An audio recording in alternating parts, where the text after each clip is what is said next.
నేను ఇప్పుడు టర్కీ దేశంలో ప్రఖ్యాత పర్యాటక ప్రాంతం కపడోషియాలో ఉన్నాను. ఇక్కడ లక్షల సంవత్సరాల క్రితం అగ్నిపర్వతం బద్దలై లావాతో ఏర్పడ్డ సహజమైన గుహలే ఒక ఊరిగా, ఒక ప్రాంతంగా ఉంది. డిసెంబర్, జనవరి నెలలో విపరీతంగా మంచు కురుస్తూ ఉంటుంది. -డిగ్రీల్లోకి టెంపరేచర్ పడిపోతుంది. లక్షల సంఖ్యలో పర్యాటకులు వస్తుంటారు. సహజంగా ఏర్పడ్డ ఆ గుహలనే రిసార్టులుగా, లాడ్జులుగా ఏర్పాటు చేశారు. ఒక గొప్ప చూడదగ్గ ప్రదేశం ఇది.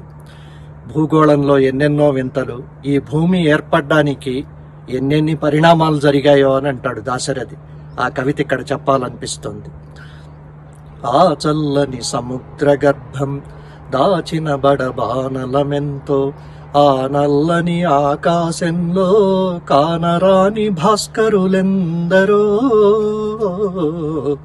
భూగోళం పుట్టుక కోసం రాలిన సురగోళాలెన్నో, ఈ మానవ రూపం కోసం జరిగిన పరిణామాలెన్నో.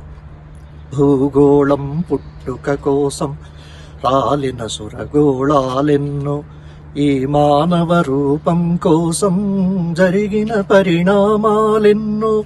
ఒక రాజును గెలిపించుటలో ఒరిగిన నరకంఠాలెన్నో, శ్రమజీవుల పచ్చి నెత్తురులు తాగని ధనవంతులెందరో.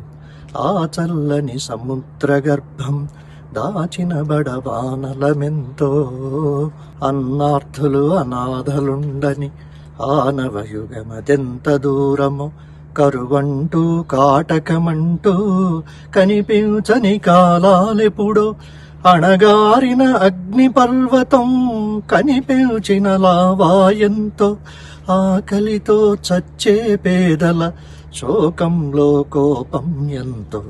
ఆ చల్లని సముద్ర గర్భం దాచిన బడబానలమెంతో. పసిపాపల నిదుర కనులలో ముసిరిన భవితవ్యం ఎంతో, గాయపడిన కవి గుండెలలో రాయబడని కావ్యాలెన్నో, కులమతాల సుడిగుండాలకు బలి అయిన పవిత్రులెందరో. భరతావని బలపరాక్రమం చెరవీడేదింకెన్నాళ్లకు, ఆ చల్లని సముద్ర గర్భం దాచిన బడబానలమెంతో.